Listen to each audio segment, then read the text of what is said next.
Hello, welcome back to the reading of the poem of the Man God, written by Maria Valtorta, Volume 3, Chapter 335. Jesus at Nazareth, with his cousins and with Peter and Thomas. 20th November 1945. Ishmael ben Fabi. Jesus says, "You will put here the vision that you saw on 11th September 1944. Jesus is once again with his disciples on the road that from the Esdraelon plain takes one to Nazareth. They must have spent the night somewhere, because it is early morning. They walk for some time in silence. Jesus is ahead of them alone. Then he calls Peter and Simon and walks with them. Finally, they are all in a group until they reach a crossroads, where the Nazareth road joins the road that leads to the north. Jesus beckons those who are speaking to be quiet and says, 'We shall now part. I am going to Nazareth with my brothers, with Peter and Thomas. Under the guidance of Simon Zealot, along the Tabor and Caravan Road, you will go to Debaret, Tiberias, Magdala, Capernaum, and then towards Maron. You will stop at Jacob's to see whether he has been converted, and you will take my blessing to Judas and Anne. You will stay in those houses where they offer you hospitality more insistently. You will stay one night only in each place, because on the Sabbath evening we will meet on the Sephet road. I will spend the Sabbath at Chorazin, in the house of the widow. Call on her and tell her. In this way we will at last give peace to the soul of Judas, who will be convinced that John is not in any of those hospitable places.' 'Master, but I believe it.' 'But it is always better to make sure, so that you will not blush before Caiaphas and Annas, as I do not blush before you or any other man when I say that John is no longer with us. I am taking Thomas to Nazareth, so that he may rest assured also with regard to that place, as he will be able to see with his own eyes.' 'But, Master, what do I care? I am only sorry that that man is no longer with us. He may have been what he was, but since we have known him, he has always been better than many famous Pharisees. It is enough for me to know that he did not deny you and did not grieve you. And then, whether he is on the earth or in Abraham's bosom, I do not care. Believe me, if he were in my house, I would not disdain him. I hope that you do not think that in the heart of your Thomas there is more than a natural curiosity, but no animosity, no spur of a more or less honest investigation, no inclination to voluntary or involuntary or authorized espionage, no desire to be harmful. You are offending me. You are insulting me. You are lying. You have seen that I have always acted in a holy way during this time. So why do you say that? What can you say about me? Speak up.' Judas is furious and wild. 'Be silent. Thomas will reply to me only, as I spoke to him.' I believe Thomas's words, but that is what I want, and that will be done, and none of you are entitled to reprove my conduct. I am not reproaching you, but his insinuation struck me, and you are 12. Why did it strike you only when I spoke to everybody?' 'Because I looked for John.' Jesus says, 'Also other companions of yours did so, and other disciples will do so, but none will feel offended by Thomas's words. It is not a sin to ask after a fellow disciple in an honest manner. Words like those just uttered do not hurt when our hearts are full of love and honesty, and nothing pricks them or makes them supersensible, having already been bitten by remorse. Why do you want to remonstrate thus in the presence of your companions? Do you want to be suspected of sin? Wrath and pride are two bad companions, Judas. They drive one to frenzy, and a frenzied person sees what does not exist, and says what should not be said, just as greed and lust drive people to guilty actions in order to be satisfied. Get rid of such wicked servants, and in the meantime, you had better know that during the many days while you were away, there has always been very good harmony among us, as well as obedience and respect. We love one another. Do you understand? Goodbye, my dear friends. Go and love one another. Is that clear to you? Love one another and bear with one another. Speak little and act well. Peace be with you. He blesses them, and while they go to the right, Jesus continues on his way with his cousins, Peter and Thomas. They proceed in dead silence. Then Peter explodes in a thundering solitary. Who knows?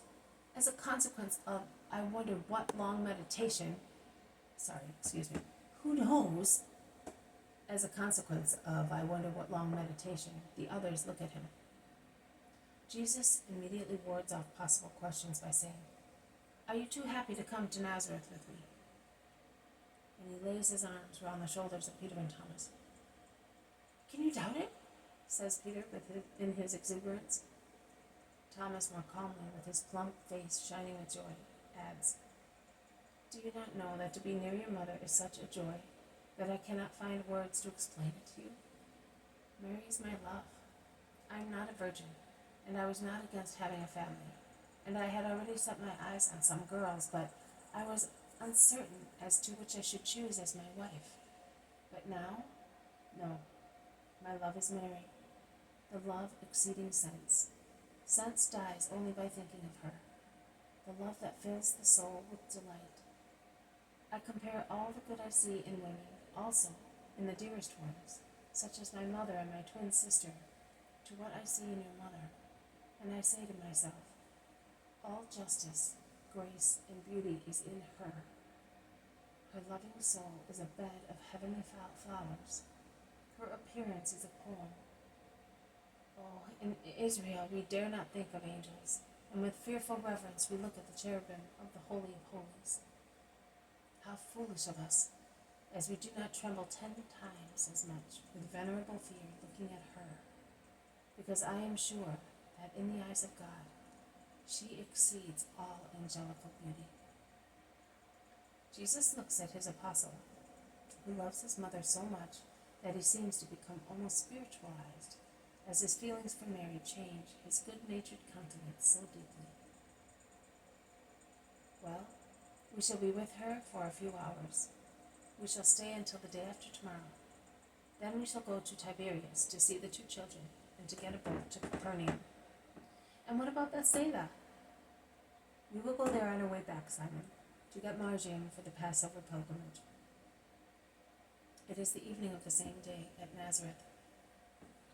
In the peaceful little house where Peter and Thomas are already sleeping, mother and son are conversing gently. Everything went well, Mother, and they are now in peace. Your prayers helped the pilgrims and are now soothing their grief, like dew on parched flowers. I would like to soothe yours, son. How much you must have suffered. Look, your temples and your cheeks have become hollow, and a wrinkle furrows your forehead, like the cut of a sword.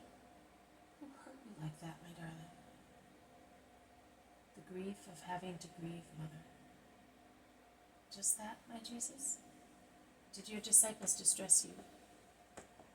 No, Mother. They have been as good as saints. Those who were with you, but I mean everyone. You see that I brought Thomas here to reward him, and I would have liked to bring also those who did not come here the last time. But I had to send them elsewhere ahead. And Judas of Iscariot? Judas is with them. Mary embraces her son and reclines her head on his shoulder, weeping. Why are you weeping, Mother? Asks Jesus, caressing her hair. Mary is silent and weeps. Only after a third question, she whispers, Because I am terrified. I would like him to leave you. It is a sin, is it not, to wish that? But I am so much afraid of him, for you. Things would change only if he disappeared, dying. But why should he die? I am not so bad as to wish that. He has a mother as well, and a soul which may still be saved, but, oh son, would death perhaps not be a good thing for him? Jesus sighs and whispers, Death would be a good thing for many people. He then asks in a loud voice, Have you heard of old Joanna? What about her fields? I went to see her with Mary of Alphaeus and Salome of Simon after the hailstorms. But as her corn had been sown late, it had not yet come up, and so it suffered no damage. Mary went back to see her 3 days ago. She says the fields are like carpets, the nicest fields in the district. Rachel is well, and the old woman is happy. Mary of Alphaeus also is happy now that Simon is all in your favor. You will certainly see him tomorrow. He comes here every day. He had just gone away today when you arrived, you know? No one noticed anything. They would have spoken if they had noticed that they were here. But if you were not really tired, tell me all about their journey. And Jesus tells his mother everything, except his suffering in the cave at Jephthah. This has been a reading from the poem of the Man God, written by Maria Valtorta, Volume 3, Chapter 335. Jesus at Nazareth with his cousins and with Peter and Thomas. Thank you for listening. I will see you tomorrow. May God bless you, and may peace be with you.